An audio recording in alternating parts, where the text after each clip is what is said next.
In today's video, I'm going to teach you how to integrate Supabase into a Google AI Studio app. We'll generate a Google AI Studio key, grab your Supabase connection details, wire everything together in NA, and run a quick test. Keep your keys private throughout and store them somewhere secure. Start by opening Google AI Studio. On the home page, choose Get API Key. In the API Keys section, select Create API Key. Give your key a clear, memorable name so you'll recognize it later. Next, choose Select a Cloud Project, then Create Project. Enter a project name, create it, and when you're back in the API Keys view, confirm by clicking Create Key. Open the key details, copy the value, and paste it into a temporary notepad.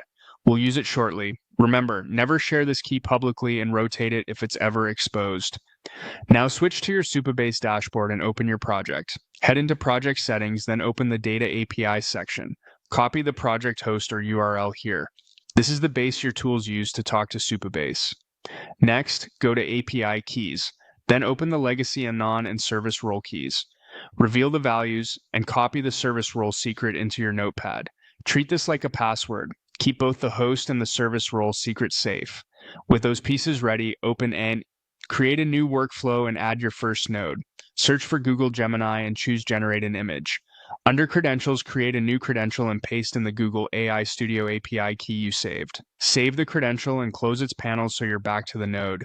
Add another node by clicking the plus icon and search for Supabase. Pick the Supabase integration, then select Create a Row as the operation. For credentials, create a new Supabase credential. Paste your Supabase host from earlier, then paste the service role secret. Save the credential. At this point, your Gemini node can generate content, and your Supabase node is ready to write data. If your workflow includes table fields, make sure they match your Supabase table schema exactly to avoid errors. When everything looks good, execute the workflow. End-to-end will run the Gemini step first, then pass the result to Supabase to create a row. If it succeeds, you'll see a green check in NANIN and a new record in your Supabase table. If you hit an error, double-check the host, the service role secret, and any table or column names, and confirm your keys haven't expired.